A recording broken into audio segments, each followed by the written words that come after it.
ಶ್ರೀ ಗಣಪತಿ ಶಾರದಾ ಗುರುಭ್ಯೋ ನಮಃ. ಶ್ರೀರಾಮ ರಾಮ ರಾಮೇತಿ ರಮೇ ರಾಮೇ ಮನೋರಮೆ ಸಹಸ್ರನಾಮ ತತ್ತುಲ್ಯಂ ರಾಮನಾಮ ವರಾನನೆ.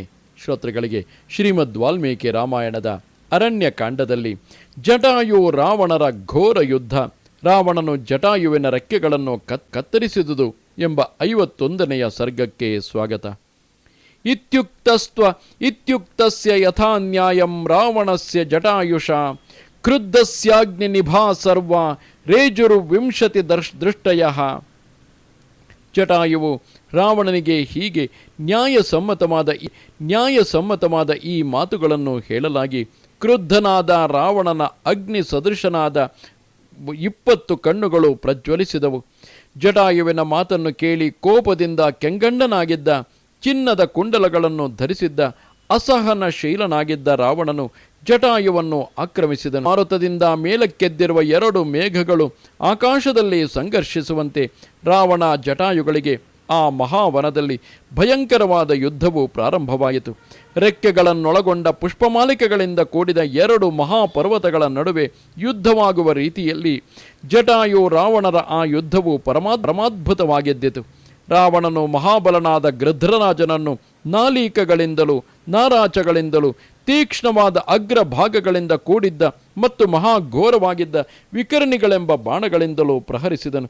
ಪಕ್ಷಿರಾಜನಾದ ಜಟಾಯುವು ರಾವಣನು ಬಿಟ್ಟ ಆ ಎಲ್ಲ ಶಸ್ತ್ರಾಸ್ತ್ರಗಳನ್ನು ತಡೆಹಿಡಿದು ಉಗುರುಗಳಿಂದಲೂ ಕಾಲುಗಳಿಂದಲೂ ರಾವಣನ ಶರೀರವನ್ನು ಪರಚಿ ಬಹಳವಾಗಿ ಗಾಯಗೊಳಿಸಿದನು. ಅನಂತರ ದಶಕಂಠನು ಕೋಪಾವಿಷ್ಟನಾಗಿ ಶತ್ರುವನ್ನು ಕೊಲ್ಲಬೇಕೆಂಬ ಇಚ್ಛೆಯಿಂದ ಯಮದಂಡಕ್ಕೆ ಸಮಾನವಾಗಿದ್ದ ಭಯಂಕರವಾಗಿದ್ದ 10 ಬಾಣಗಳನ್ನು ಬತ್ತಳಿಕೆಯಿಂದ ತೆಗೆದನು. ಮಹಾವೀರ್ಯನಾದ ರಾವಣನು ನೇರವಾಗಿ ಹೋಗುವ ತೀಕ್ಷ್ಣವಾದ ಘೋರವಾದ ದೀರ್ಘವಾಗಿ ಸೆಳೆದು ಬಿಟ್ಟ ಆ ಬಾಣಗಳಿಂದ ಗೃಧ್ರ ರಾಜನನ್ನು ಪ್ರಹರಿಸಿದನು. ರಾಕ್ಷಸನ ರಥದಲ್ಲಿ ಕಂಬನಿ ತುಂಬಿದ ಕಣ್ಣುಗಳಿಂದ ಕೂಡಿದ್ದ ಸೀತಾದೇವಿಯನ್ನು ನೋಡಿ ಜಟಾಯುವು ತನ್ನೆದುರಾಗಿ ಬಂದ ತೀಕ್ಷ್ಣವಾದ ಬಾಣಗಳನ್ನು ಲೆಕ್ಕಿಸದೆ ರಾಕ್ಷಸನನ್ನು ಪುನಃ ಆಕ್ರಮಿಸಿದ. ವಿಭೂಷಿತವಾಗಿದ್ದ ಬಾಣದೊಡನೆ ಕೂಡಿದ್ದ ರಾವಣನ ಧನುಸ್ಸನ್ನು ಪಕ್ಷಿ ಶ್ರೇಷ್ಠನಾದ ಮಹಾ ತೇಜಸ್ವಿಯಾದ ಜಟಾಯುವು ತನ್ನ ಪಂಜಗಳಿಂದ ಮುರಿದನು. ಇದರಿಂದ ಅತಿ ಕ್ರುದ್ಧನಾದ ರಾವಣನು ಮತ್ತೊಂದು ಧನುಸ್ಸನ್ನೆತ್ತಿಕೊಂಡು ಜಟಾಯುವಿನ ಮೇಲೆ 1000 ಬಾಣಗಳನ್ನು ಸುರಿಸಿದನು. ಯುದ್ಧದಲ್ಲಿ ರಾವಣನ ಬಾಣಗಳಿಂದ ಮುಚ್ಚಲ್ಪಟ್ಟ ಜಟಾಯುವು ಗೂಡಿನೊಳಗೆ ಸೇರಿಕೊಂಡಿರುವ ಪಕ್ಷಿಯಂತೆಯೇ ಪ್ರಕಾಶಿಸಿದನು. ಮಹಾ ತೇಜಸ್ವಿಯಾದ ಜಟಾಯುವು ರಾವಣನನ್ನು ಬಿಟ್ಟ 1000 ಬಾಣಗಳನ್ನು ರೆಕ್ಕೆಗಳಿಂದಲೇ ಕೊಡವಿ ಹಾಕಿ ಪುನಃ ಪಂಜಗಳಿಂದ ರಾವಣನ ಧನುಸ್ಸನ್ನು ಮುರಿದನು. ಅಗ್ನಿ ಸದೃಶವಾಗಿದ್ದ ದೇದೀಪ್ಯಮಾನವಾಗಿದ್ದ ರಾವಣನ ಕವಚವನ್ನು ತನ್ನೆರಡು ಹರಿದು ಹಾಕಿದನು. ಸುವರ್ಣಮಯವಾದ ಬೆನ್ನು ಹೊದಿಕೆಗಳಿಂದ ಆಚ್ಛಾದಿತವಾಗಿದ್ದ, ಆಕಾಶದಲ್ಲಿ ಅತ್ಯಂತ ವೇಗವಾಗಿ ಹೋಗುತ್ತಿದ್ದ ಪಿಶಾಚಿಗಳಂತೆ ಮುಖವನ್ನು ಹೊಂದಿದ್ದ ರಾವಣನ ರಥದಲ್ಲಿದ್ದ ಹೇಸರ ಕತ್ತೆಗಳನ್ನು ಬಲಿಷ್ಠನಾದ ಜಟಾಯುವು ತನ್ನ ರೆಕ್ಕೆಗಳಿಂದಲೇ ಕೊಂದು ಹಾಕಿದನು. ಬಳಿಕ ಜಟಾಯುವು ಭದ್ರವಾದ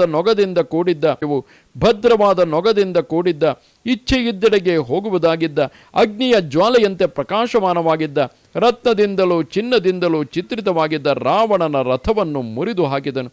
ಪೂರ್ಣ ಚಂದ್ರ ಸದೃಶವಾಗಿದ್ದ ಶ್ವೇತ ಛತ್ರವನ್ನು ವ್ಯಜನಗಳನ್ನು ಅವುಗಳನ್ನು ಹಿಡಿದಿದ್ದ ರಾಕ್ಷಸರ ಸಮೇತವಾಗಿದ್ದನು. ಮಹಾಬಲನಾದ ಪಕ್ಷಿರಾಜನಾದ ಶ್ರೀಮಂತನಾದ ಜಟಾಯುವು ರಾವಣನ ಸಾರಥಿಯ ಶಿರಸ್ಸನ್ನು ಕೊಕ್ಕಿನಿಂದಲೇ ಕುಕ್ಕಿ ಸಂಹರಿಸಿದನು. ಧನುಸ್ಸು ಮುರಿದು ಕುದುರೆಗಳು ಸಾರಥಿಯು ಸತ್ತು ಹೋಗಿ ರಥವು ಛಿನ್ನ ಭಿನ್ನವಾಗಲು ರಾವಣನು ವೈದೇಹಿಯನ್ನು ತೊಡೆಯ ಮೇಲಿರಿಸಿಕೊಂಡು ಭೂಮಿಯಲ್ಲಿ ಬಿದ್ದನು. ಹಾಗೆ ಬಿದ್ದುದನ್ನು ಕಂಡು ಎಲ್ಲ ಪ್ರಾಣಿಗಳು ಸಾಧು, ಜಟಾಯು ಸಾಧು ಎಂದು ಹೇಳುತ್ತಾ ಪಕ್ಷಿರಾಜನನ್ನು ಪ್ರಶಂಸಿಸಿದವು.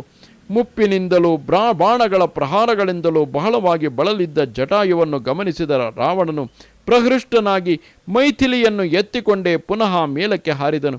ಅತಿ ಜಾನಕಿಯನ್ನು ಸೊಂಟದಲ್ಲೆತ್ತಿಕೊಂಡು ಹೋಗುತ್ತಿದ್ದ, ಶತ್ರುಗಳನ್ನು ಕೊಲ್ಲಬಹುದಾದ ಎಲ್ಲ ಆಯುಧಗಳಿಂದಲೂ ವಿಹೀನನಾಗಿದ್ದ, ಕತ್ತಿಯನ್ನು ಮಾತ್ರವೇ ಉಳಿಸಿಕೊಂಡಿದ್ದ ರಾವಣನನ್ನು ಜಟಾಯುವು ಅಟ್ಟಿಸಿಕೊಂಡೇ ಹೋಗಿ ತಡೆದು ನಿಲ್ಲಿಸಿ ಹೇಳಿದನು, ವಜ್ರ ಸಂಸ್ಪರ್ಶ ಬಾಣಸ್ಯ ಭಾರ್ಯಾಂ ರಾಮಸ್ಯ ರಾವಣ ಅಲ್ಪಬುದ್ಧೇ ಹರಸ್ಯೇನಾಂ ವಧಾಯ ಖಲು ರಕ್ಷಸಾಂ. ಅಲ್ಪಬುದ್ಧಿಯವನೇ, ರಾಕ್ಷಸೇಶ್ವರನೇ, ವಜ್ರಾಯುಧದ ಸ್ಪರ್ಶಕ್ಕೆ ಸಮಾನವಾದ ಘೋರ ಸ್ಪರ್ಶವಿರುವ ಬಾಣವನ್ನು ಹೊಂದಿರುವ ರಾಮನ ಭಾರ್ಯೆಯನ್ನು ನೀನು ರಾಕ್ಷಸರೆಲ್ಲರ ಸಂಹಾರಕ್ಕಾಗಿಯೇ ಅಪಹರಿಸಿಕೊಂಡು ಹೋಗುತ್ತಿರುವೆ. ಸಮಿತಾತ್ಯ ಸಬಲ ಸಪರಿಚ್ಛದ ವಿಷಪಾನಂ ಪಿಬಸ್ಯೇತಾತ್ ಪಿಪಾಸಿತ ವಿಷಪಾನಂ ಪಿಬಸ್ಯೇತತ್ ಪಿಪಾಸಿತ ವಿವೋದಕಂ. ಬಾಯಾರಿದವನು ನೀರು ಕುಡಿಯುವಂತೆ ಮಿತ್ರರು, ಬಂಧುಗಳು, ಅಮಾತ್ಯರು, ಸೈನಿಕರು ಮತ್ತು ಪರಿವಾರದವರು ಇವರೆಲ್ಲರ ಸಮೇತವಾಗಿ ವಿಷವನ್ನು ಪಾನ ಮಾಡುತ್ತಿರುವೆ. ಅನುಬಂಧಮಜಾನಂತ ಕರ್ಮಣಾಮವಿಚಕ್ಷಣಾ ಶೀಘ್ರಮೇವ ವಿನಶ್ಯಂತಿ ಯಥಾತ್ವಂ ವಿನಶಿಷ್ಯಸಿ. ತಾವು ಮಾಡುವ ಕರ್ಮದ ಪರಿಣಾಮವೇನೆಂಬುದನ್ನು ಅರಿಯದ ಅವಿದ್ವಾಂಸರು ನೀನು ನಾಶವಾಗುವಂತೆಯೇ ಬಹಳ ಶೀಘ್ರವಾಗಿ ವಿನಾಶ ಹೊಂದುತ್ತಾರೆ. ಬದ್ಧಸ್ತ್ವಂ ಕಾಲಪಾಶೇನ ಕ್ವಗತಸ್ತಸ್ಯ ಮೋಕ್ಷಸೆ ವಧಾಯ ಭಡಿಶಂ ಗೃಹ್ಯ ಸಾಮಿಷಂ ಜಲಜೋ ಯಥ. ರಾವಣ, ನೀನು ಕಾಲಪಾಶದಿಂದ ಕಟ್ಟಲ್ಪಟ್ಟಿರುವೆ. ಎಲ್ಲಿಗೆ ಹೋದರೆ ತಾನೇ ನಿನಗೆ ಆ ಕಾಲಪಾಶದಿಂದವಾಗುವುದು? ಮಾಂಸದ ತುಂಡಿರುವ ಗಾಳಕ್ಕೆ ಬಾಯಿ ಹಾಕಿದ ನೀನು ಯಾವ ರೀತಿಯಲ್ಲಿ ಮರಣದಿಂದ ತಪ್ಪಿಸಿಕೊಳ್ಳಲು ಸಾಧ್ಯವಾಗುವುದಿಲ್ಲವೋ ಹಾಗೆಯೇ ನೀನು ಈ ಕಾಲಪಾಶದಿಂದ ಬಿಡಿಸಿಕೊಳ್ಳಲು ಸಾಧ್ಯವೇ ಇಲ್ಲ. ಎದುರಿಸಲು ಅಸಾಧ್ಯರಾದ ರಾಮ ಲಕ್ಷ್ಮಣರು ಇಲ್ಲದಿರುವಾಗ ಆಶ್ರಮದಲ್ಲಿ ನೀನು ಮಾಡಿರುವ ಅತಿಕ್ರಮವನ್ನು ಯಾವುದೇ ಕಾರಣದಿಂದಲೂ ಅವರು ಸಹಿಸಿಕೊಳ್ಳುವುದಿಲ್ಲ. ಹೇಡಿಯಾದ ನೀನು ಮಾಡಿರುವ ಲೋಕನಿಂದ್ಯವಾದ ಈ ಕಾರ್ಯವನ್ನು ವೀರರಾದವರು ಖಂಡಿತವಾಗಿಯೂ ಮಾಡುವುದಿಲ್ಲ. ಕಳ್ಳರಾದವರು ಮಾತ್ರವೇ ಇಂತಹ ಕುತ್ಸಿತವಾದ ಮಾರ್ಗವನ್ನು ಆಶ್ರಯಿಸುತ್ತಾರೆ. ರಾವಣ, ನೀನು ಶೂರನೇ, ಮುಹೂರ್ತ ಕಾಲ ಇಲ್ಲಿಯೇ ನಿಲ್ಲು. ರಾಮನೊಡನೆ ಯುದ್ಧ ಮಾಡು. ನಿನ್ನ ತಮ್ಮನಾದ ಖರನು ಹತನಾದಂತೆ ನೀನು ರಾಮನ ಬಾಣಗಳಿಂದ ಹತನಾಗಿ ನೆಲದ ಮೇಲೆ ಮಲಗುವೆ. ಪರೇತ ಕಾಲೇ ಪುರುಷೋ ಯತ್ಕರ್ಮ ಪ್ರತಿಪದ್ಯತೆ ವಿನಾಶಾಯಾತ್ಮನೋ ಧರ್ಮ್ಯಂ ಪ್ರತಿಪನ್ನೋಸಿ ಕರ್ಮ ತತ್. ಮರಣ ಕಾಲವು ಸನ್ನಿಹಿತವಾದಾಗ ಪುರುಷನು ಮಾಡಬಾರದ ಕೆಲಸಗಳನ್ನೇ ಮಾಡುತ್ತಾನೆ. ನೀನು ಕೂಡ ಅದೇ ರೀತಿಯಲ್ಲಿ ನಿನ್ನ ಆತ್ಮ ವಿನಾಶಕ್ಕಾಗಿಯೇ ಸೀತಾಪಹರಣ ರೂಪವಾದ ಅಧರ್ಮ ಕಾರ್ಯದಲ್ಲಿ ತೊಡಗಿರುವೆ. ಪಾಪಾನುಬಂಧೋ ವೈಯಸ್ಯ ಕರ್ಮಣಃ ಕರ್ಮ ಕೋನು ತಾತ್ ಕುರ್ವೀತಲ್ವತಿ ಸ್ವಯಂಭೂರ್ ಭಗವಾನಪಿ. ಒಂದು ಕರ್ಮಕ್ಕೆ ಪಾಪದ ಫಲವೇ ಲಭಿಸುವುದೆಂದು ಶಾಸ್ತ್ರದ ಸಿದ್ಧಾಂತವೇ ಆಗಿದ್ದ ಮೇಲೆ ಅಂತಹ ಪಾಪ ಫಲದಾಯಕವಾದ ಕರ್ಮವನ್ನು ಯಾವ ಮನುಷ್ಯನು ತಾನೇ ಮಾಡುತ್ತಾನೆ? ಲೋಕಾಧಿಪತ್ಯವೇ ನನಗಿದೆ ಎಂಬ ಕಾರಣದಿಂದ ಮಹೇಂದ್ರನಾಗಲಿ ಎಲ್ಲ ಪ್ರಾಣಿಗಳಿಗೂ ಪಾಪ ಪುಣ್ಯಗಳ ಫಲವನ್ನು ಕೊಡತಕ್ಕವನೇ ನಾನು ಎಂಬ ಕಾರಣದಿಂದ ಭಗವಾನ್ ಬ್ರಹ್ಮನೇ ಆಗಲಿ ಪಾಪ ಕಾರ್ಯಗಳನ್ನು ಎಂದಿಗೂ ಮಾಡುವುದಿಲ್ಲ.